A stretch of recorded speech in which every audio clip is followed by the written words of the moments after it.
예, 안녕하세요. 다솔시스템 김영상입니다. 예, 지금 1시 29분인데요.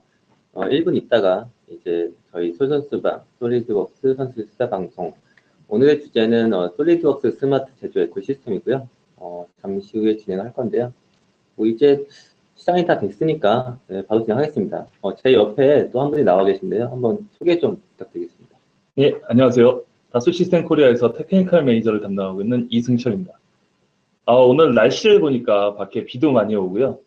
웨비나 듣기에 딱 좋은 날인 것 같습니다. 외근 나가지 마시고 자리에서 웨비나 오늘 끝까지 참석해 주셨으면 감사하겠습니다. 네, 저희가 오늘 할 주제는 솔리드웍스 스마트 제조 에코시스템이고요. 벌써 솔선수방이 이번이 7번째입니다. 여태까지 2월 달부터 시작해서 7번째인데요. 오늘의 주제는 그전에는 이제 저희 제품들에 대한 소개 좀 해드렸다면은 이번은 이제 어떤 개념적인 것과 솔리드웍스의 솔루션에 대해서 좀 저희가 말씀을 드리고자 준비를 했습니다. 웨비나 시작하기 전에 저희가 웨비나 진행 중에 적극적으로 참여해 주신 분들한테 푸짐한 상품을 드릴 텐데요. 저희 웨비나 다 끝나고 나시면은 아마 설문조사 팝업창이 뜨실 겁니다. 그때 설문조사에 참여해 주신 분들에게는 저희가 스타벅스 모바일 기프트콘을 드릴 거고요. 그 다음에 웨비나 진행 중에 중간중간 질문하신다든가 어떤 의견을 내주시다든가 그렇게 적극적으로 참여해 주신 분들 3분을 선정해서 저희가 피자랑 콜라 선물 좀 드릴 예정입니다. 그래서 웨비나에 참여도 하시고 어떤 팀원분들하고 간단한 간식 정도 같이 드실 수 있게 즐거운 기회가 됐으면 좋겠습니다. 자, 이제 오늘 발표할 아젠다 좀 말씀드리겠습니다. 스마트 팩토리. 작년부터 그리고 올해까지 스마트 팩토리 4차 산업혁명 이런 굉장히 핫한 주제죠. 저희가 어디 가서 세미나 한다거나 어떤 발표할 때 이런 주제가 없이는 거의 세미나가 진행이 안 됐었을 겁니다. 그래서 저희가 이번에는 스마트 팩토리에 대해서 자세한 설명을 드린 건 아니고 스마트 팩토리가 어떤 기술로 구성이 될 건지 좀 말씀을 좀 드려보고요. 그 다음에 MB란 무엇인지, 모델 베이스드 엔터프라이즈인데 이것이 무엇인지, 그 다음에 이런 MB란 개념을 위해서 솔리드웍스의 어떤 솔루션들은 어떤 것들이 있는지에 대해서 좀 알아보겠습니다. 그리고 Q&A 세션을 가질 건데요. 저희가 웨비나 중간중간에 저희가 질문을 해주시면은 저희가 바로바로 답변을 해드리긴 곤란하고요. 그래서 아마도 웨비나 중간중간 질문 있으시면 저희가 채팅창이나 질문창에 올려주시면은 저희가 다 세션을 마치고 Q&A 시간에 하나씩 질문을 보고 답변을 해드리도록 하겠습니다. 자, 이제 본격적으로 시작하겠습니다. 팀장님, 혹시 스마트 팩토리 하시면은 어떤 단어들이 생각이 나시나요? 스마트 팩토리라고 하면 굉장히 어려운 단어들, 생소한 단어들이 많이 떠오르는데요. 그 중에 몇 가지를 좀 알아보겠습니다. 처음에 나온 게 이제 CPS라고 해서 사이버 피지컬 시스템이라고 하네요. CPS는 또 다른 말로 디지털 트윈이라는 용어도 많이 쓰죠. 3D 공간상에서 설계 데이터하고 그리고 그것을 실제로 제품으로 만들었을 때 그 3D 데이터와 실제 제품이 서로 연동하는 컨셉이 바로 CPS 혹은 디지털 트윈이라고 부르는 컨셉이죠. 그 외에도 스마트 팩토리 하면 대표적으로 쓰이는 용어들이 굉장히 많은데요. 여러분 잘 아시는 IoT 같은 것들도 그런 단어 중에 하나입니다. 사물 인터넷이라고 하죠. 그래서 사물들이 어떤 고유의 IP를 가지고 사물과 사물이 서로 연동되어서 요즘 자동차도 움직이기도 하고요. 스마트폰도 많이 활용되는 게 바로 IoT 기술이죠.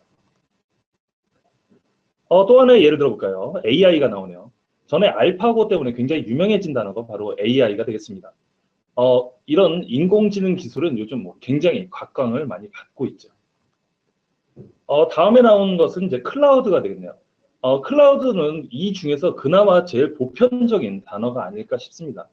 여러분 이메일을 쓰신다든가 혹은 웹 드라이브를 쓰신다든가 이런 데서 실제로 많이 쓰고 계시는 거죠.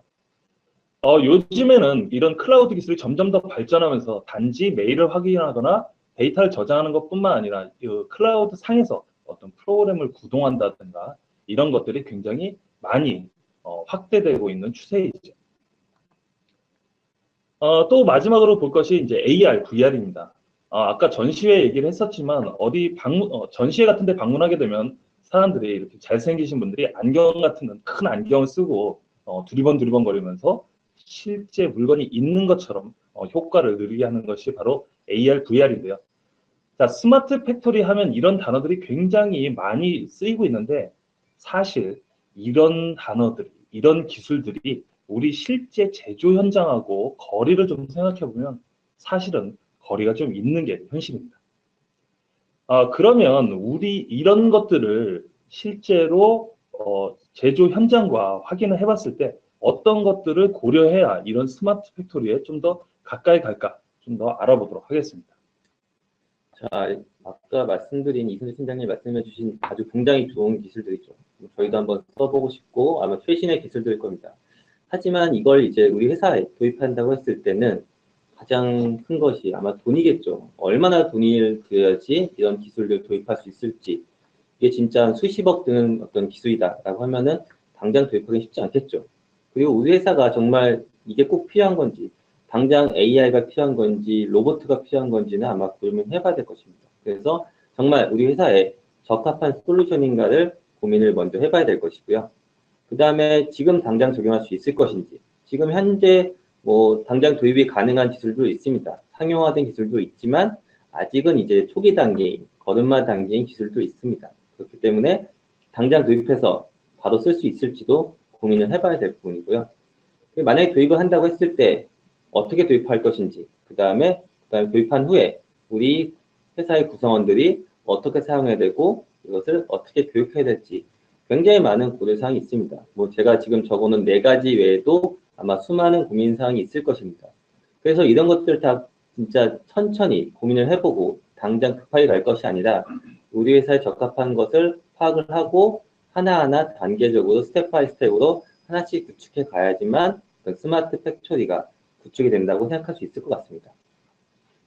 자, 그래서 저희가 좀 말씀드릴 거는 현재 4차 산업혁명이 지금 현재 진행 중입니다. 그런데 요새는 이것을 너무 이제 제조에만 포커싱해서 말씀을 많이 하고 계세요. 하지만 저희가 설계단, 엔지니어링단에서도 굉장히 혁신이 필요한 부분이 많이 있습니다. 뭐 그래서 저희는 4차 산업혁명은 엔지니어링 4.0이라는 개념과 스마트 매니팩처링이 합쳐져야지만 잘 조화롭게 구현할 수 있다고 말씀을 드릴 수가 있겠는데요. 그 중에서 제가 이제 뭐 설계단에 있는 엔지니어링단은 오늘 뭐 좀 제 시간상 그걸 말씀드릴 수는 없을 것이고 이제 스마트 매니팩처링에 좀 포커싱 해보겠습니다. 그래서 아까 말씀드린 굉장히 좋은 기술들, 뭐 좋은 기술들이 많지만 이것들 구현하기 위해서는 그 전에 미리 MB라고 하는 모델 베이스드 엔터프라이즈라고 하는 기본적인 개념이 깔리고 난 다음에 그 위에 또 다른 신기술들이 구축이 돼야 될 것입니다. 자, 이제 MB에 대해서 개념을 좀 말씀드릴 텐데요. MB는 저희 뭐 다소 시스템 솔리드웍스에서 얘기하는 개념이 아니고요. 이미 글로벌적으로 통용하는 단어입니다. 그래서 MB라는 것도 있고 MBD라는 것도 있고요. 모델 베이스 데피니션, MBSE라고 MB 모델 베이스 시스템 엔지니어링 이런 MB가 붙어서 이루어지는 단어들이 굉장히 많습니다. 그 위에 상위 개념이 아마 MB라고 보시면 될 것 같아요. 모델 베이스 엔터프라이즈고 간단히 말씀드리면은 어떤 3D 데이터를 가지고 이 데이터가 단순히 설계하는 데만 쓰이지 않고 회사 전체 제품 개발 프로세스 처음부터 끝까지 어떤 흐름이 끊기지 않고 유기적으로 작동해서 다 모든 회사에서 쓸 수 있는 그렇게 구성된 시스템을 MB라고 보시면 될 것 같습니다. 간단히 설명드리면은 저희가 이제 설계한 다음에 요새 해석도 많이 하시죠. 근데 해석할 때 만약에 해석을 위한 데이터를 변환한다고 하면은 이거는 어떤 이어져 있다고 볼 수가 있을까요? 그렇게 되면은 2번 작업이 일어나기 때문에 원하는 흐름에는 문제가 좀 있을 수 그렇죠. 있습니다. 어떻게 보면 지금 그렇게 따지고 보면 그런 것들은 MB에 대한 개념이 아닙니다. 물론 3D 데이터를 해석하는데 재활용하긴 하지만 그것은 끊김이 발생하는 거죠. 단계마다 끊김이 발생하기 때문에 그런 것들보다는 데이터를 그대로 가져다가 해석도 할 수 있고요. 3D 데이터를 그대로 가져다가 제조를 하고요. 그리고 설계부서와 여러 가지 유관부서들 많이 있죠. 요새 구매팀부터 시작해서 제조, 마케팅, 세일즈 굉장히 설계부서, 유관부서들이 유기적으로 일을 합니다. 그때 협업을 하기 위해서 데이터를 다시 만드는 것이 아니라 3D 데이터를 그대로 가져다가 협업할 수가 있고요. 그 다음에 제조가 완성이 되면은 품질부서에서는 3D 데이터 안에 많이 포함되어 있는 정보를 토대로 해서 어떤 CM의 장비에서 측정된 데이터 값을 자동으로 매핑시키고 이런 것들을 활용할 수 있는 것이고요. 그래서 최종 어셈블리까지 이루어지는 것입니다. 그래서 이런 것들 다 이 데이터들, 수많은 데이터가 나올 텐데요. 이런 것들을 데이터 매니지먼트 시스템으로 시스템적으로 효율적으로 관리하는 것을 이제 MB의 개념이라고 보시면 될 것 같아요. 이렇게 들어보니까 뭐 굉장히 좋은 얘기인 것 같긴 한데 이런 게 필요한 이유가 있을까요? 예, 제가 보여드린 상용을 좀 보겠습니다. MB는 뭐 하나의 제품이라고 보시면 힘들고요. MB는 어떤 비즈니스 전략이라고 보시면 될 것 같아요. 그래서 요새 이제 점점 시장이 많이 바뀌고 있죠. 소비자들은 점점 더 빠른 제품을 원하고 있고요. 그 다음에 뭐 온라인 검색에서 최저가 검색에서 구매를 하고 있고, 나만의 제품, 어떤 혁신적인 제품을 내는 니즈가 증가하고 있습니다. 그에 따라서 우리 회사들은 그 소비자의 니즈를 맞추기 위해서 제품 출시기 단축시켜야 되죠. 그리고 우리의 항상 고민인 비용 절감, 이거 무조건 해야 되고, 혁신적인 제품을 만들어야 되는 니즈가 계속 증가하고 있습니다. 그리고 요새 나온 제품들 굉장히 복잡하죠. 점점 단순해진 제품 없습니다. 점점 복잡해지고 있고, 그 다음에 아까 말씀드렸듯이 유관부서들 간에 굉장히 많이 협업을 하고 있고, 그럼에 따라서 효율적으로 커뮤니케이션을 해야 되고요. 그 다음에 요새 뭐 3D 프린터 같은 적정가공 기술이 발전하고 있죠. 적정가공 기술은 기본적으로 모델 데이터가 있어야 됩니다. 3D 데이터가 있어야 되죠. 이런 것들 때문에 모델 베이스된 어떤 시스템, 환경이 구축이 되어야 되는 것이고요. 그리고 점점 시간 세대가 변하고 4차 산업혁명 얘기가 나오는 시대에서 비즈니스는 성장을 해야 되죠. 우리 회사가 성장해야 되고, 안정을 위해서는 기존에 해왔던 방식과는 다른 어떤 새로운 변화를 줘야 됩니다. 그런 것들을 MB라는 걸 가지고 게임 체인저로 어떤 이런 변화를 주고 성장할 수 있고 안정적으로 회사가 유지될 수 있게 하는 역할을 할 것이고요. 그 다음에 뭐 기본적으로 MB를 구축한 다음에 아까 스마트 팩토리가 가능한 여러 가지 기술들, 신기술을 적용할 수 있는 방법이라고 보시면 될 것 같습니다. 자, 이렇게 MB가 좋은데 도입을 하고 나면 어떤 단점이 있는지를 보시게 되면은 간단히 설명을 드릴게요. 모델 중심으로 진행이 된다고 했죠. 그 다음에 이게 끊이지 않고 연속적으로, 유기적으로 모든 부서 간에 협업을 할 수 있기 때문에 시장 출시 시기가 빨라지고요. 그 다음에 부서원들 간에 좀 더 협업을 할 수 있기 때문에 뭐 뛰어난 아이디어들, 이노베이티브한 아이디어를 내보낼 수 있고 검증할 수 있고요. 그 다음에 제품 출시 시기에 따라서 좀 더 저희가 시뮬레이션을 통해서 제품의 품질 향상 높일 수도 있고, 어떤 프로세스에서 발생할 수 있는 여러 가지 누수들, 시간과 비용의 어떤 누수들을 저희가 차단함으로써 싸게 비용 절감할 수가 있고, 데이터 매니지먼트 시스템이라는 어떤 싱글 소스 오브 트루스를 구현할 수 있기 때문에 어떤 데이터의 안정성 같은 것들을 확보할 수가 있습니다. 이렇게 굉장히 중요한 뭐 MB 관련된 기능들이 많이 있고요. 뭐 베네핏도 많이 얻을 수가 있을 것입니다.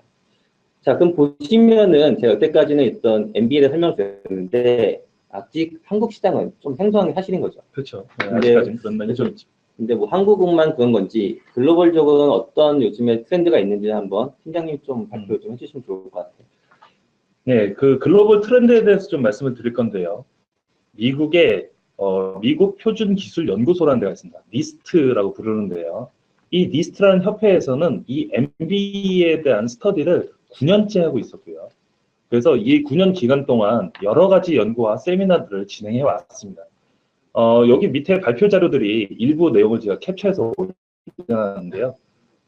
기존에는 이 니스트에서 MB 서밋을 할 때는 과연 MB가 왜 필요하냐라는 설명에 대한 토론들이 주가 되었었습니다. 하지만 최근의 주제들을 보게 되면 왜 필요하냐라는 질문은 더 이상 의미가 없어졌고요. 이제 이 반드시 필요한 MB를 어떻게 실제 제조 현장에 구현할 것이냐에 대한 주제로 완전히 탈바꿈했습니다. 그만큼 MB는 반드시 해야 되는 것이고, 그리고 그것을 우리 회사에 맞게 어떻게 도입하느냐가 이제 핵심이 된 세상이 돼버린 것이죠. 밑에 내용을 보시게 되면 PT가 2장을 제가 캡처해놨는데요. 이것은 이제 록히드 마틴이라는 굉장히 큰 군수 업체죠. 이 회사에서 발표한 내용입니다. 올해 3월달에 발표한 거고요.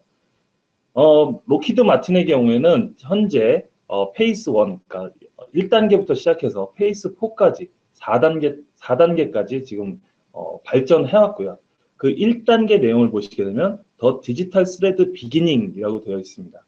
이것은 뭐냐면 모든 자료를 다 디지털화하고 그 디지털화한 내용을 한 곳에 모아보자라는 게 페이스 1이었습니다. 사실 우리 제조 현장이나 아니면 설계 현장을 가보면 로컬에 내 컴퓨터에 수많은 데이터들이 흩뿌려져 있는데요. 그렇게 되면 필요한 사람을 찾을 수가 없겠죠. 그렇기 때문에 데이터를 한 곳에 모으는 게 1단계였었고요. 그래서 거기에서부터 시작해서 2단계, 3단계, 4단계까지 진행을 한 것이죠. 그러면 이제 이 로키드 마틴에서 제시하는 미래 비전은 무엇이냐라는 게 이 내용이었었는데요. 여기 자세히 이 내용을 보시게 되면 모든 것을 다 통합한 통합 데이터 매니지먼트 시스템을 만든다라는 것이 있죠. 단지 설계 데이터만 모으는 것이 아니라 제조와 관련된 모든 데이터를 한 곳에 모으고요.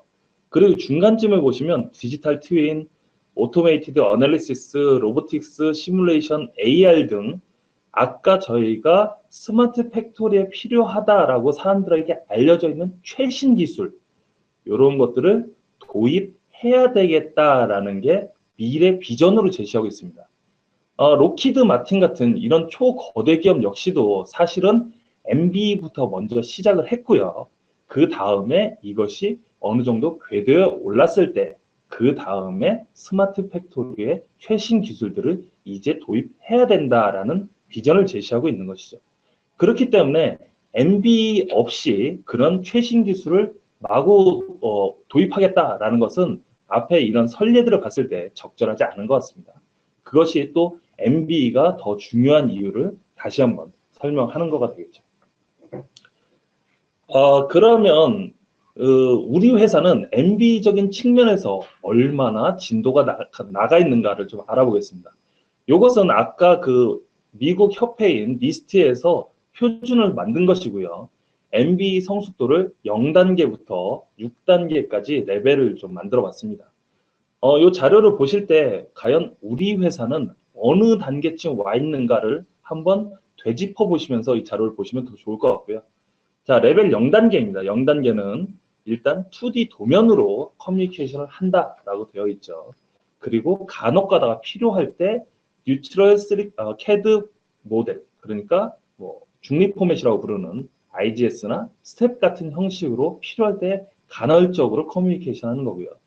그리고 제조적인 측면으로 보면 제조와 설계가 완벽하게 분리되어 있는 레벨이 0단계라고 말할 수 있습니다. 그럼 여기서 조금 더 진보해서 이제 레벨 1단계로 보시죠. 1단계를 보면 3D 모델을 만들고 그것을 2D로 내리는 과정을 하는 것입니다. 그리고 여전히 커뮤니케이션은 중립 포맷으로 커뮤니케이션 하고요. 그리고 밑에 보시면 네이티브 모델 캠이라고 있습니다. 캠을 쓰기는 한다라는 건데요. 근데 이것들이 어떤 전사적인 차원에서 3D 데이터가 통용되는 것은 아니고 외부와 단절된 상태로 캠 장비 안에서, 캠 부서 안에서만 커뮤니케이션 하는 게 이제 1단계가 되겠죠. 자, 2단계로 가게 되면 이제 네이티브 CAD 모델이라고 나오게 됩니다. 뭐냐면 중립 포맷으로 변하는 것이 아니라 3D CAD 자체를 가지고 바로 커뮤니케이션 하는 것이죠. 근데 여기에는 많은 장벽들이 있습니다. 뭐냐면 세상에는 단 한 가지 솔리드웍스 CAD만 존재하는 것이 아니라 여러 가지 3D CAD들이 존재하기 때문에 이 사이에 장벽이 있는 것이 현실이죠. 그래서 레벨 2를 이룩하기 위해서는 우리 회사 내에서 혹은 우리 회사와 협력업체가 동일한 CAD를 사용해야 이런 네이티브 CAD 모델을 이제 커뮤니케이션의 수단으로 쓸 수가 있는 것이죠. 조금 더 진보를 해보겠습니다. 이제 레벨 3로 갔는데요. 레벨 3에서는 커뮤니케이션 수단이 3D Annotated 모델이라고 나옵니다. 이것이 이제 MBD라는 컨셉인데요. 이 MBD에 대해서는 조금 이따가 뒤에서 좀 설명을 드릴 거고요. Lightweight Viewable이라고 써 있습니다. 이것은 뭐냐면 3D 데이터로 커뮤니케이션을 해야 되지만 아주 무거운 3D 원래 원본 파일보다는 아주 가벼운 포맷들이 있습니다. 예를 들면 MBD에서 활용할 수 있는 3D PDF라든가 혹은 예를 들면 이드로인스 포맷이라든가 이런 것들은 용량은 굉장히 가볍고 속도는 굉장히 빠른 포맷들이 되겠죠. 그래서 이런 포맷으로 커뮤니케이션 하는 게 이제 레벨 3가 되겠습니다. 이 레벨 3에서 보시게 되면 2D 도면은 이제 더 이상 없어지게 된 것이죠. 레벨 4로 올라가 보겠습니다. 이제 레벨 4로 올라가게 되면 맨 밑에 보시면 이제 PDM 베이스드라고 해서 PDM이 우리 부서뿐만 아니라 이제 전사적으로 PDM의 주요한 데이터를 모으고 커뮤니케이션하는 매개체가 되는 레벨이 이제 레벨 4가 되겠습니다. 그리고 여기에서는 이제 생산과 설계가 통합된 인테그레이티드 매니팩처링의 레벨이 된 것이 이제 레벨 4죠. 레벨 5로 가게 되면 디지털 프로덕트 데피니션 패키지라고 해서 어떤 제품을 정의하는 데 관련된 모든 자료들, 설계뿐만 아니라 스펙시트라든가 혹은 상품 기획이라든가 혹은 매뉴얼이라든가 이런 모든 자료들이 하나의 패키지로 만들어져서 커뮤니케이션 되는 레벨이 이제 레벨 5가 되는 것이죠. 밑에 보시면 이제 제조에 보시면 인테그레이티드 엔터프라이즈, 그러니까 제조의 전 부서가 3D를 기반으로 해서 통합되는 레벨이 이제 레벨 5단계가 되고요. 레벨 6단계가 되면 이제 웹 베이스드로 바뀌게 됩니다. 이 웹 베이스로 바뀐다라는 의미는 단지 웹 브라우저를 써서 데이터에 접속한다라는 것이 아니라요. 기존에 썼던 노트북 컴퓨터나 데스크탑 컴퓨터를 뛰어넘어서 예를 들면 타블렛이 됐던 혹은 윈도우를 쓰지 않는 OS가 됐던 이런 장비 간의 장벽을 뛰어넘는 데이터의 소통에 아무런 문제가 없는 레벨이 MBE 레벨 6단계라고 제시하고 있습니다. 자, 이렇구나. 레벨 0단계에서 6단계까지 이렇게 진보하는구나 라고 생각하시기 전에 지금 이 방송을 들으시는 여러분들은 우리 회사에서는 과연 어떻게 커뮤니케이션 하고 있는가? 우리 회사는 과연 몇 단계쯤 와 있고 앞으로 어떠한 것들을 해서 레벨 6단계로 가야 되겠다라는 생각을 한 번 더 해보시는 그런 내용이 아닐까 싶습니다. 지금까지 내용을 많이 말씀드렸는데요. 여기서 잠시 퀴즈 준비했습니다. 돌발 퀴즈고요. 이 퀴즈를 맞히시는 분들에게는 아까 저희가 제시해드렸던 피자를 받을 수 있는 확률이 훨씬 더 올라간다는 점 마음에 염두하시고요. 정답을 알겠다 하시는 순간 채팅창이나 아니면 질문창에 답 번호를 알려주시면 되겠습니다. 자, 문제 한번 읽어볼까요? MB는 무엇의 약자일까요? 라는 질문인데요. 자, 보기 1번은 모델 베이스드 엔터테인먼트. 모델 베이스드 엔터테인먼트. 엔터테인먼트는 모델 기반으로. 대단한 엔터테인먼트네요. 다음 2번은 이제 모델 베이스드 인플로이입니다. 직원이 3D로 만들어야 되겠네요. 네. 다음에 이제 3번은 모델 베이스드 엔터프라이즈. 3번은 모델 베이스 엔터프라이즈인. 네. 그다음에 마지막 4번은 모델 베이스드 에너자이저. 가장 마음에 드는 게 에너자이저. 1, 2, 3, 4번인데요. 네. 채팅창 한번 볼까요? 정답자가 폭발하고 있는데 가장 먼저 하신 분에게 우선권이 네. 있다는 거 말씀드리고요. 정답은 아쉽게도 3번이네요. 네. 4번. 에너자이저. 네. 좋네요. 예. MB의 약자는 모델 베이스드 엔터프라이즈가 답인 것이죠. 돌발 퀴즈였고요. 또 돌발 퀴즈가 여러 문제가 더 있으니까 집중하시고 계속 또 돌발 퀴즈에 준비를 해주셨으면 좋겠습니다. 자, 여태까지 약간 MB에 대한 개념에 대해서 말씀드렸고, MB가 글로벌로 어떻게 쓰이고 있는지 말씀을 드렸습니다. 이제 MB라는 걸 위해서 솔리드웍스에서는 어떤 걸 제안하고 있는지 좀 말씀을 드릴 텐데요. 기본적으로 이제 솔리드웍스를 활용해서 설계를 하고 시뮬레이션으로 검증을 한 다음에 이제 2D 도면을 치는 것이 아니라 솔리드웍스 MBD라는 제품을 가지고 직접 3D 모델에다가 PMI, 제품을 제조하는 데 필요한 정보들을 기입합니다. 그런 다음에 그걸 가지고 솔리드웍스 캠으로 실제 가공을 하던가 아니면은 3D 프린팅을 통해서 솔리드웍스에서 STL로 변환하지 않고 그냥 다이렉트로 3D 프린팅 버튼을 눌러서 직접 3D 프린팅을 한다든가 해서 제조를 하게 됩니다. 그런 다음에 이제 제조된 제품을 가지고 솔리드웍스 인스펙션으로 3D 데이터 안에 포함되어 있는 정보들과 실제 제품을 특정한 정보들과 자동 매칭을 통해서 검사 보고서를 만들고 합격, 불합격을 판단하게 할 수 있습니다. 그리고 이런 과정을 이루면서 저희 솔리드웍스 PDM을 가지고 나오는 모든 데이터들을 관리하는 것을 저희 솔리드웍스 MBE가 지원해드리고 있는 것입니다. 그래서 다시 한번 정리하면은 솔리드웍스 MB 솔루션은 솔리드웍스 있어야 되고요. 그 다음에 솔리드웍스 MBD, 그 다음에 솔리드웍스 캠, 솔리드웍스 인스펙션을 통해서 프로세스가 진행이 되는 것이고, 그 밑에서는 시스템 레벨에서는 이제 솔리드웍스 PDM으로 모든 데이터를 관리하는 것입니다. 좀 더 자세히 말씀드리면 아까 그 이승철 팀장님 말씀하신 MB 성숙도 보면은 네이티브 CAD가 중요하다고 말씀드렸죠. 솔리드웍스 2017 버전에 새롭게 추가된 3D 인터커넥트 기능을 쓰면은 저희 솔리드웍스 외에도 이종 CAD 데이터들을 그대로 불러와서 변환 없이 그대로 불러와서 마치 솔리드웍스 파일인 것처럼 핸들링 할 수 있습니다. 되게 좋은 기능인데요. 그렇죠. 작년 2020 버전에 이게 새롭게 추가되면서 저희가 많은 어떤 개선사항이 많이 발생했습니다. 그리고 2018에서도 이제는 저희가 중립 포맷도 지원하게 됐고요. 그래서 아마 2019에도 이런 기능들은 계속 좋아질 거 생각하고 있습니다. 그 다음에 이제 솔리드웍스 MD를 통해 가지고 2D 도면은 작성을 안 하고 3D 모델에다가 제조에 필요한 정보를 직접 기입하고요. 그리고 올해 출시된 따끈따끈한 제품인 솔리드웍스 캠을 가지고 실제 제조할 수 있는 CNC 프로그래밍 데이터를 뽑고 그다음에 지금 G코드를 내보내서 실제 가공을 할 수 있게 됐습니다. 그리고 측정 값을 가지고 3D 데이터하고 매핑해서 품질 검사할 수 있는 솔리드웍스 인스펙션, 모든 데이터 잘 효율적으로 관리할 수 있는 솔리드웍스 PDM이 있고요.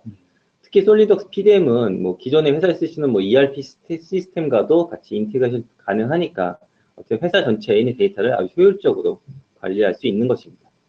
자, 지금 말씀드린 솔루션들을 한번 조금 예를 들어서 하나씩 보게 되면은 제가 만약에 이런 어셈블리를 이제 설계했습니다. 이 중에서 설계가 잘 되어 있는지 먼저 확인을 해봐야겠죠. 그래서 저는 이 중간에 있는 파트를 보았습니다. 어떤 이 제품이 진짜 과도한 설계가 아닌지를 한번 검증하고 싶은데 그렇게 되려면은 이 부품에 걸리는 하중이라든가 여러 가지 조건들이 있겠죠. 그걸 먼저 잡은 다음에 저희가 설계를 검증해야 됩니다. 검증하는 부분은 제가 좀 공부를 안 해가지고 이거 공부를 안 하셨군요. 예. 시뮬레이션 분야는 저희 이제 이선수 팀장님 좀 한번 발표해 주시면 좋을 것 같아요. 네, 이제 설계가 완료됐는데 이 설계가 과연 최적화된 설계인지가 궁금한 것이죠. 솔리드웍스는 여러 가지 설계 검증 도구를 지원하고 있습니다. 예를 들어서 구조 해석이라든가 아니면 유동 해석, 그리고 사출 해석, 그리고 심지어는 환경 영향 평가까지도 검증이 가능한 것이죠. 그런데 이러한 설계 검증 도구들이 솔리드웍스와 별개로 움직이는 것이 아니라 큰 솔리드웍스 테두리 안에서 그 안에 모두 통합되어서 운영되기 때문에 설계와 동시에 시뮬레이션은 해보고 거기에 결과를 설계에 바로 반영할 수가 있는 것이죠. 자, 여기에 예가 하나 있는데요. 저는 전체 외곽 라인을 기준으로 설계를 했습니다. 중량이 상당히 많이 나가고 재료비를 많이 쓸 것 같은데요. 솔리드웍스에 토폴로지 스터디라는 새로운 기능이 추가되는데 이것은 전체 형상을 주고 그리고 보존해야 될 부분을 지정한 다음에 목표 중량을 설정하게 됩니다. 그렇게 되면 솔리드웍스가 가장 불필요한 부분부터 알아서 조금씩 제거를 해 나가는 것이죠. 그래서 제거를 하다가 목표 중량에 접근하게 되면 오른쪽 위의 그림처럼 나타나게 되는 것입니다. 그 다음에 이 형상을 기반으로 해서 모델링을 하게 되면 이런 것들은 목표 중량을 맞추면서도 이런 하중 조건을 만족하는 두 가지 토끼를 다 잡을 수 있게 설계가 가능한 것이죠. 이런 토폴로지 스터디에 대해서 조금 더 말씀을 드리면 이제 한국말로는 위상 최적화라고 말하는데요. 여기 중요한 것은 설계 초기 단계에서 효율적인 디자인을 가능하게 한다는 것입니다. 설계를 설계자가 외곽 라인만 한 다음에 필요 없는 부분을 없애라라고 명령하는 것이죠. 그렇게 되면 제품 경량화와 비용 절감을 얻을 수가 있는 것입니다. 이런 기술들이 기존에도 물론 발전하고 있었지만 최근에 더 각광을 받는 이유가 기존에는 이런 형상을 만들었어도 제조하기가 굉장히 어려운 형상이 나올 수가 있었습니다. 그렇기 때문에 이런 토폴로지 스터디라는 기능이 어떤 빛 좋은 개살고 이렇게 표현하는 게 적절한지 모르겠지만 그랬다면 이제 적층 기술이 점점 발달하면서 3D 프린터 등이 발달하면서 어떠한 형상이든 구현할 수 있기 때문에 이런 토폴로지 스터디가 조금 더 실제적이고 좀 더 필요한 기술이 된 것이죠. 자, 이렇게 설계를 다 했다라고 하면 이제 뭘 해야 될까요? 뭐 설계 다 하시면은 뭐 바로 2D 도면 작성하셨겠죠. 그렇죠. 당연한 네. 거 아니에요? 원래 설계하고 그다음에 2D 도면 내리는 게 당연한 것이죠. 이제 좀 이제 연식이 되신 분들은 이제 아직까지 도면을 많이 작업을 하실 거예요. 이제 2D 도면이 거의 기본적으로 되는 작업인데 이제는 더 이상 2D 도면 작업을 안 하셔도 됩니다. 솔리드웍스 MV를 쓰게 되면은 저희가 설계할 때 이미 다 치수를 다 기입하셨죠. 다 파라미터 설계하셨는데 그래서 솔리드웍스 MV에서 그 데이터 값을 그냥 뽑아내기만 하면 됩니다. 그 다음에 공차 지정만 해주시면은 굳이 저희가 2D 도면을 작성해서 이걸 제조부서에 보내고 다시 도면을 출력해가지고 다시 그걸 뭐 제조하는 이런 어떤 번거로운 작업들을 이제 해소할 수가 있는 거죠. 그래서 솔리드웍스 MV를 쓰시게 되면은 3D 모델 상에다가 PMI를 직접 정의할 수 오. 있습니다. 또 MVD 같은 경우도 솔리드웍스만 있는 건 아닙니다. MVD라는 용어 자체가 이미 글로벌로 쓴 용어고요. 그래서 MVD 관련된 표준이 이미 있습니다. 밀리터리 스탠다드 31000A 같은 경우는 미국 국방부 표준입니다. 그래서 미국 국방부의 제품을 납품하려면은 협력업체들은 여기 이 스탠다드에 맞게 MVD 관련된 어떤 데이터 값들을 제출해야지만 제품을 납품할 수가 있고요. 그리고 IS 규격, ASME 규격들 이미 많은 것들이 나와 있습니다. 그래서 이제 더 이상 이런 2D 도면을 작성하실 필요가 없죠. 그래서 이렇게 3D PDF 상으로 데이터를 보면서 3D 상을 보면서 저희가 설계부서하고 제조부서하고 콜라보레이션 할 수 있기 때문에 효율적인 커뮤니케이션 할 수가 있습니다. 제가 한번 예시를 한번 보여드릴게요. 이 3D PDF는 이렇게 보시면은 이게 3D PDF입니다. 그래서 오, 3D 그쵸. PDF 안에서 3D가 회전이 되네요. 심지어 이제 이 리더는 공짜죠. 저희가 흔히 오. 쓰시는 아크로벳 리더고요. 뭐 별다른 돈 내고 산 건 아니고 공짜로 이렇게 데이터 값을 볼 수가 있고 뭐 이미 저희가 정의해 놓은 프론트 뷰, 뭐 백뷰, 뷰, 뭐 절단뷰도 이렇게 볼 수가 있습니다.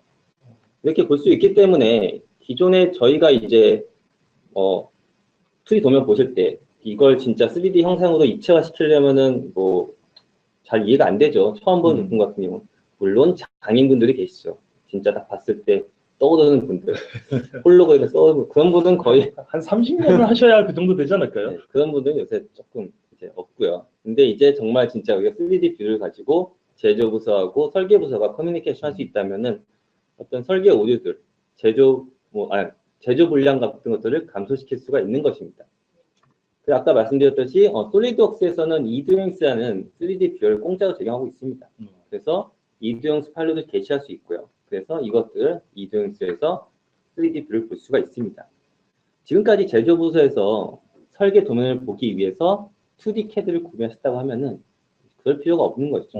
공짜들이 많이 있습니다. 심지어 3D를 볼 수 있는.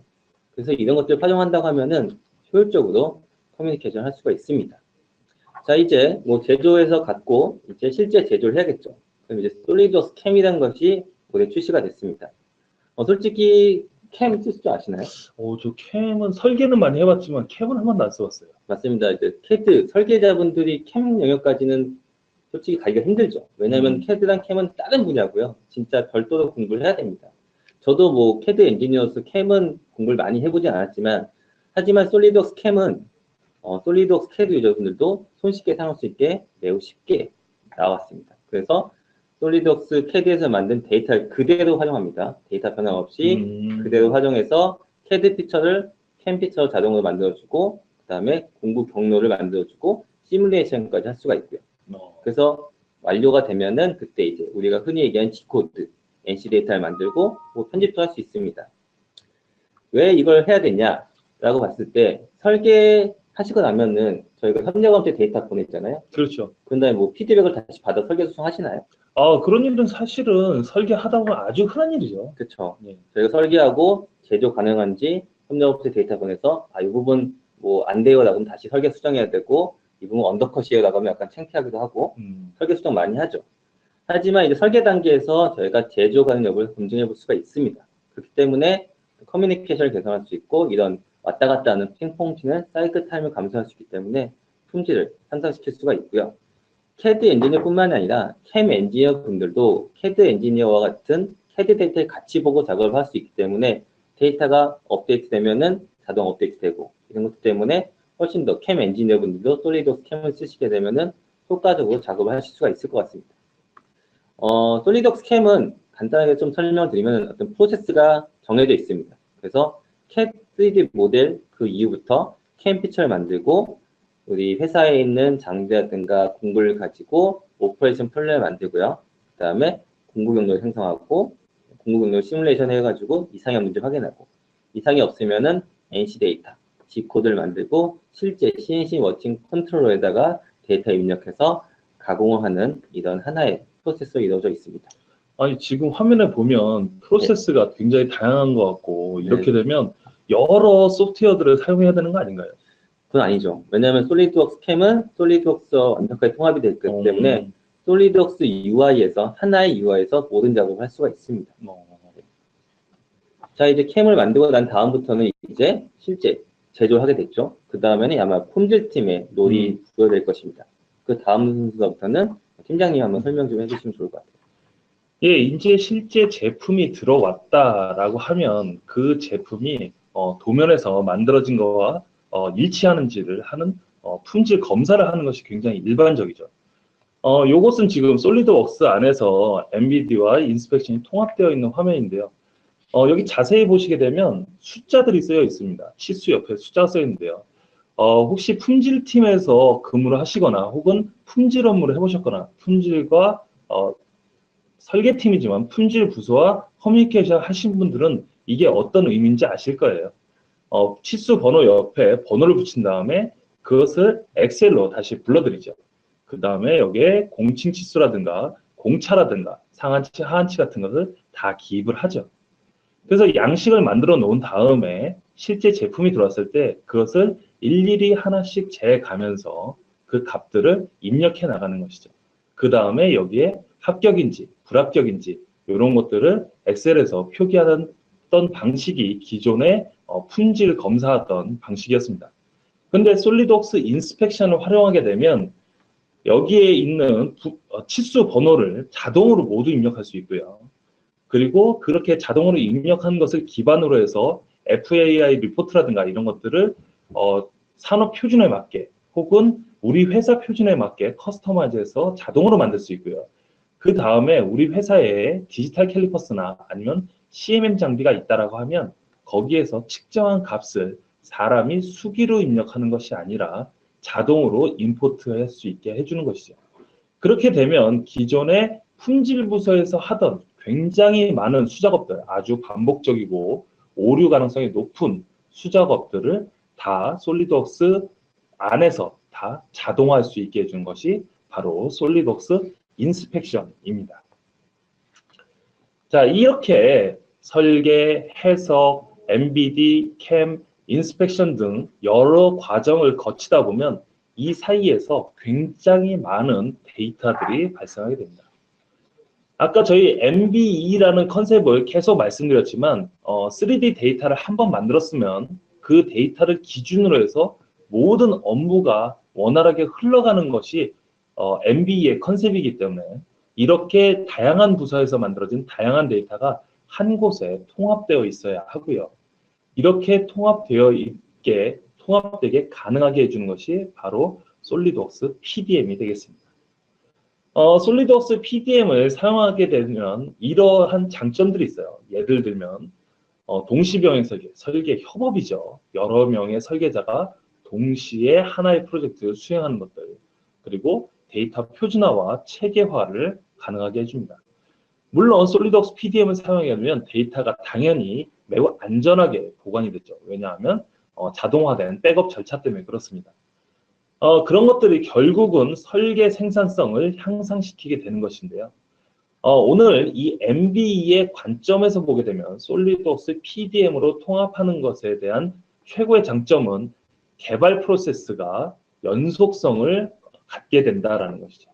어디에서 3D 데이터로 만들다가 2D로 다시 전환해서 2D 베이스로, 파일 베이스로 움직인다든가 하는 이렇게 끊어짐 없이 3D 데이터가 처음에 만들어지고 그 만들어진 데이터가 끊임없이 회사 내를 흐를 수 있게 해주는 것의 근간이 바로 솔리드웍스 PDM이라는 시스템 레벨의 제품이 되겠습니다.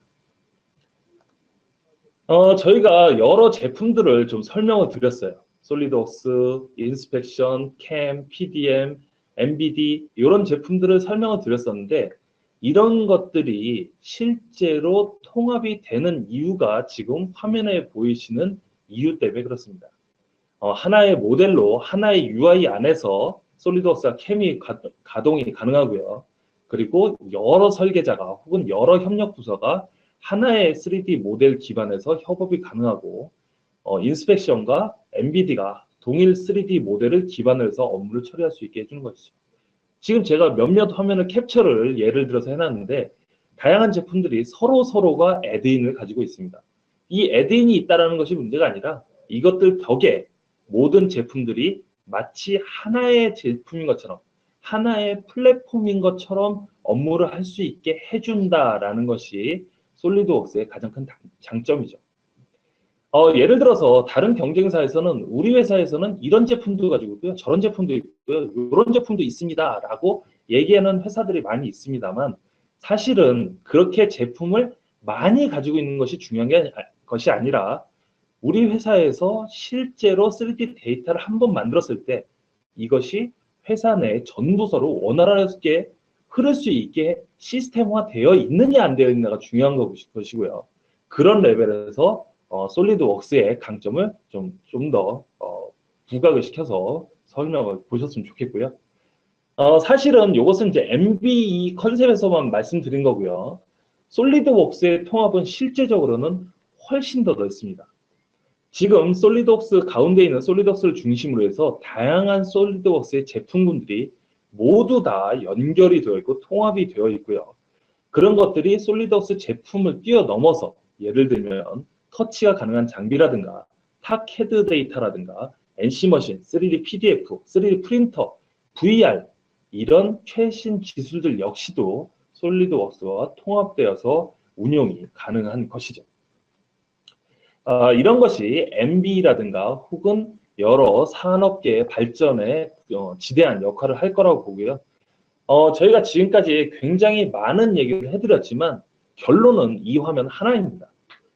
통합된 3D 기반 제조 환경, 이것이 MB이고요. 이것이 우리 회사가 스마트 팩토리로 나아가는 데 있어서 1단계로 반드시 해야 할 상황이라고 생각을 하고요. 지금 앞에서 뭐 예를 들어서 출시 시기 단축이라든가 비용 절감, 복잡성 증가에 대한 대처, 그리고 각종 부서 간의 커뮤니케이션을 하기 위해서는 이런 통합된 3D 기반 제조 환경이 반드시 필요할 거라고 보고요. 이 방송을 들으시는 여러분들 모두가 통합된 3D 기반으로 한 스텝 더 나아가셔서 이 산업계에서 모두 게임 체인저가 되셨으면 좋겠습니다. 자, 이렇게 끝나야 되는데 마지막으로 또 돌발 퀴즈 한번 또 나가보겠습니다. 질문은요. 다음 중 솔리드웍스로 설계하지 않은 제품은? 이라는 질문인데요. 보기 한번 주실까요? 예, 1번 장난감입니다. 이 제품은 저희 아들이 참 좋아하는 헬로카땡 제품인데요. 이거 되게 유명한 거 아닌가요? 예, 유명하죠. 요즘 장난감도 애들이 많이 좋아하는 제품인데 장난감을 솔리드웍스 설계했다. 바로 이 제품을 설계했다는 얘기죠? 네. 그리고 2번은 뭐 반도체 생산 장비, 반도체 아주 하이 테크놀로지죠. 그런 생산 장비를 이제 솔리드웍스 설계한다라고 돼 있고, 3번 인공지능 로봇입니다. 요 로봇은 좀 유명하죠. 이름이 제가 이름은 잘 모르겠는데 유튜브에서 이 인공지능 로봇이 그 실제 사람하고 어떤 커뮤니케이션하는 영상을 제가 본 적이 있었거든요. 이제 아스라라고 아마 돼 있을 건데 요 로봇을 이제 솔리드웍스 설계했냐. 그다음에 마지막 이제 보기는 배틀. 저 1400년대네요. 네, 저 천을 짜는 저 배틀이요. 네, 1400년대. 네, 솔리드웍스가 언제 개발이 됐죠? 힌트를 제가 드릴게요. 솔리드웍스는 1995년에 처음 이제 버전이 나왔어요. 1995년에 나온 솔리드웍스를 가지고 설계하지 않은 제품은 어떤 것일까요? 라는 질문인데요. 지금 참여를 보게 되면 굉장히 많은 분들이 참여를 해주시는데 1번 찍으신 분이 있고 2번 찍으신 분도 있네요. 정답을 볼까요? 네, 4번 배틀이 이제 네, 그렇죠. 만든 거죠. 1400년대에 만들어진 배틀을 네. 1995년에 만들어진 솔리드웍스를 설계하기엔 네. 좀 무리가 있었겠죠. 자, 간단하게 이제 뭐 좀 말씀을 드렸고, 여태까지 저희가 준비한 내용은 이제 저희가 좀 준비를 좀 했는데요. 어떻게 되는지 잘 모르겠지만, 일단 제가 중간중간에 올려놓으신 걸 질문 한번 보고 하나씩 좀 답변을 드려보도록 하겠습니다. 질문을 저희가 한번 좀 올려보실까요? 올려보겠습니다. 구매를 한다면은 MB 성수도를 0부터 구매해야 되나요? 라고 되어 있는데요. 아까 이제 MB 성수도를 봤을 때 이제 0단계는 거의 2D 도면을 2D CAD를 쓰셔서 2D 도면으로 제조하시는 단계인데요. 그게 아니라 이제 MB 성수도를 보실 때는 기본적으로 3D CAD, 그렇죠. 솔리드웍스가 이제 구축이 돼야 되고, 그래서 아마 저희가 지금 말씀드린 솔리드웍스 MB 솔루션을 도입하시게 되면은 바로 레벨 4단계부터 시작을 하실 수가 있을 거예요. 레벨 4에서 5단계 정도, 그 정도부터 준비할 수 있고요. 기본적으로 이제 솔리드웍스 CAD 먼저 구입하시고, 시스템 차원에서는 PDM 구축하셔야 되고, 그 때문에 뭐 MB 성수도를 뭐 한 4부터 시작할 수 있을 것 같습니다. 솔리드웍스 지금 말씀드린 화면은. 네. 사실은 이 MB 성숙도라는 레벨은 어떤 원칙이 있거나 반드시 이렇게 해야 된다라는 건 아닙니다. 시장의 트렌드가 이렇게 변화가고 있고 선진 기업들이 이렇게 나아가고 있다라는 방향을 제시하는 거고 우리의 상태가 어느 정도이다라는 기준을 제시하는 것이지 이게 절대적인 좌표는 아니고요. 참고용으로 활용하시면 좋을 것 같습니다. 다음 질문은 자동차 배터리라인을 제조하는 자동차 업체에서 활용하는 방법에 대한 예시를 알려주시면 감사하겠습니다. 혹시 말씀 좀 해주실 수 있을까요? 자동차 배터리 라인을 제조하는 자동화 업체에서 활용하는 방법. 예. 사실 그 라인 제조 같은 경우에는 솔리드웍스에서 굉장히 많이 도입된 고객사 중에 하나이죠. 이런 데서 MB를 사용하신다라고 하면 제 생각에는 일단은 솔리드웍스가 도입되었고 그 다음에 PDM이 도입되어서 이런 데이터 재활용에 대해서 많이 적극적으로 활용을 좀 하셔야 될 것 같아요. 그리고 그 솔리드웍스에 어떤 기능이죠? 그 조립 라인을 만들 수 있는 기능이 있지 않나요? 메이트 컨트롤, 마그네틱 메이트. 마그네틱 메이트라는 기능이 있죠. 네, 2017 새롭게 추가된 기능인데요. 마그네틱 메이트라고 해서 이제 제조 라인을 이제 모델링을 해놓으시면은 그 파트가 자석처럼 붙듯이 라인을 하나씩 붙여서 만들 수 있는 기능이 추가됐습니다. 그래서 지금 말씀하신 것처럼 라인을 구성한다든가 그리고 라인을 구성할 때 기존의 데이터를 재활용하는 레벨들이 굉장히 중요할 것 같고요. 그런 거부터 시작을 가시면 될 것 같습니다. 생각보다 질문이 굉장히 많이 들어오는데요. 이게 성숙도가 가장 궁금하신 분이 많을 것 같아요. MB 2단계에서 같은 제품만 호환이 가능하다고 하셨는데 혹시 다른 제품과 연계하는 것은 불가능한가요? 아니면 그거는 아까 그 김영사님께서 말씀하신 3D 인터커넥트와 관련된 내용이 아닐까 싶은데요. 네. 다시 한번 좀 설명을 해주실까요? 저희가 이제 기존에는 이제 CAD 간의 이제 데이터 파일 형식이 틀리기 때문에 데이터를 주고받을 때 스텝이나 IGS 같은 중립 포맷으로 아마 주고받았습니다. 이제 뉴트럴 포맷이라고 하죠. 근데 이제 저희 솔리드웍스 2017부터는 이제 3D 인터커넥트라는 기능이 들어왔어요. 그래서 그것 때문에 이동 CAD 데이터, 뭐 다른 경쟁사 제품들 그냥 그대로 변화 없이 저희가 기존에는 중립 포맷에서 변환하다 보면은 변환 과정에서 데이터가 약간씩 유실될 수가 있습니다. 바뀔 수가 있는데 3D 인터커넥트 쓰게 되면은 데이터가 변환하지 않고 그대로 불러오기 때문에 변화 없이 쓸 수가 있고요. 그렇기 때문에 마치 솔리드웍스 파일인 것처럼 작업을 할 수 있고 그것 또한 그것들을 저희 솔리드웍스 불러와서 MB를 한다든가 인스펙션 한다든가 그런 것 다 가능합니다. 그렇기 때문에 뭐 쉽게 사용하실 수가 있는 것이고요. 여기 다른 분이 하나 질문을 주셨는데요. 설계에서 바로 3D 모델로 뽑을 수 있을까요? 라는 게 여기서 말씀하신 설계라는 게 아마 2D 도면을 말씀하시는 것 같은데 2D를 가지고 3D를 자동으로 짠 하고 만들어낼 수는 없습니다. 하지만 그런 것들을 솔리드웍스에서 좀 편하게 만들 수 있도록 도와드리는 기술이 포함되어 있어요. 저희 용어로 2D to 3D라고 하는데요. 이런 기술들을 활용하게 되면 기존의 2D 데이터를 최대한 활용해서 빠른 시간 내에 3D를 만들 수 있게 하는 기능이 솔리드웍스에 기본적으로 탑재가 되어 있죠. 질문 아직도 많은데. 네, 좀 더 해보시면 것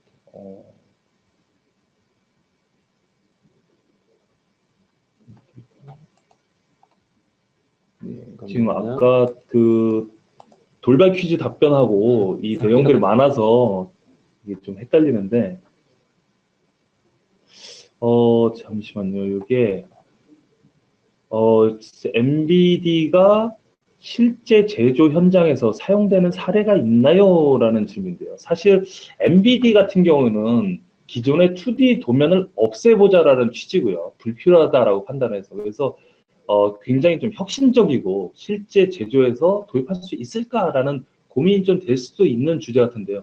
혹시 이거에 대해서 답을 좀 알고 계시나요? 네, 아마 우리나라는 약간 MBD란 개념이 되게 생소하실 수도 있고, 이미 뭐, 아까도 팀장님 말씀하셨듯이, 기본적으로 2D 도면을 쳐야 된다 어떤 그런 고정관념에 많이 박혀 계시긴 있습니다. 근데 글로벌적으로 이제 미국에는 GE라는 회사, 유명한 회사죠, GE, 그 다음에 henkel, 그 다음에 또 특이한 데가 이제 월트 디즈니라고 이제 디즈니 이제 뭐 그런 기구물들 만드는데도 MBD 쓰고 있고, 반도체 장비 회사 고객들은 아시겠지만 어플라이드 머티리얼스라는 회사도 MBD 쓰고 있고요. 그다음에 가까운 일본 쪽은 히타치나 뭐 가와사키 이런 데들도 MBD 써서 지금 말 잘 활용하고 있다고 합니다. 이런 우리가 쉽게 들었을 때 이름을 알만한 회사들이 확실히 예. 이런 첨단 기술들을 먼저 도입하는 것 같네요. 네, 예. 맞습니다. 또 하나 질문 하나만 더 받아볼게요. 지금 현재 우리 회사는 2D CAD를 쓰고 있는데 MBD를 적용하려면 어떻게 해야 되나요?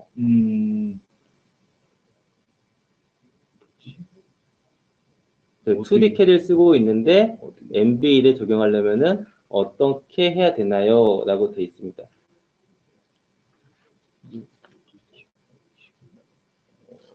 그런 것들 같은 경우는 그냥 아까 제가 말씀드렸던 솔리드웍스 MBD 그거를 이제 2D CAD 말고 이제 3D CAD를 도입하시면은 그게 솔리드웍스 MBD를 도입하시면 될 것 같고요. 그렇게 되면은 이제 뭐 가까운 저희 공인 리셀러 분들과 연락하셔가지고 물어보시면 뭐 좀 좋은 답을 드릴 수 있을 것 같습니다. 가장 중요한 거는 솔리드웍스가 핵심이 되겠네요. 그렇죠. 예. 기본이 3D 모델이 기본입니다. 예, 그렇죠. MB까지 가기도 전에 3D로 설계를 먼저 한다. 이게 뭐 기본일 것 같습니다. 네, 좀 시간 관계상 많이 흘렀는데. 저희가 좀 질문 좀 받아봤고요. 혹시 더 질문이 있으신 분들은 저희가 이제 다음에 설문조사를 할 겁니다. 설문조사 하시고요. 이거를 창을 닫으시면은 설문조사 파워포인트에 뜰 거고요. 거기에다가 또 추가적인 질문사항 있으시면 적어주시면 저희가 개별적으로 좀 연락을 드릴 테니까 많은 참여 부탁드리겠습니다. 제가 오늘로써 이제 7번째 5월 3일 MB를 마쳤고요. 아마 다다음 주겠죠. 다다음 주에는 저 CFD, 솔리드웍스 플로우 시뮬레이션에 대한 이제 웨비나가 진행이 될 예정입니다. 그때도 많이 참석해 주시기 바라고요. 또 하나 공지드리면 저희 솔리드웍스 마스터 카페, 저희가 이제 웨비나 때마다 계속 공지드리는데 네이버 카페에서 솔리드웍스 마스터 검색해서 오시면은 솔리드웍스 시뮬레이션, 뭐 PDM, 일렉트리컬 관련 정보들이 많이 있죠. 그런 것들이 궁금하시면 질문해 주시면 답변을 받아드릴 거고, 좀 더 솔리드웍스를 잘 활용하실 수 있는 커뮤니티에 조인을 하시면 좋을 것 같습니다. 외로울 때 들어오면 좋겠네요. 외롭다 생각할 때는 솔리드웍스 마스터 카페. 예. 외롭지 않으시면 좋을 것 같아요. 외롭지 않으셔도 좋고. 네. 이상으로 오늘 솔선수방 솔리드웍스 스마트 제조 에코시스템에 대한 웨비나를 마치도록 하겠습니다. 경청해 주셔서 감사합니다. 감사합니다.